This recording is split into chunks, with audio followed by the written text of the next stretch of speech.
சமையலறையில் நான் உப்பா சர்க்கரையா?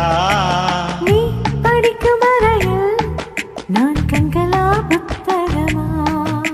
உன் சமையலறையில் நான் உப்பா சர்க்கரையா? நீ படிக்கும் வரையில் நான் கண்களா புத்தகமா?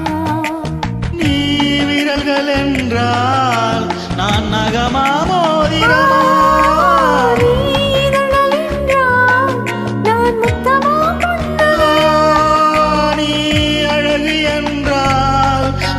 கவியா ஓவியனா?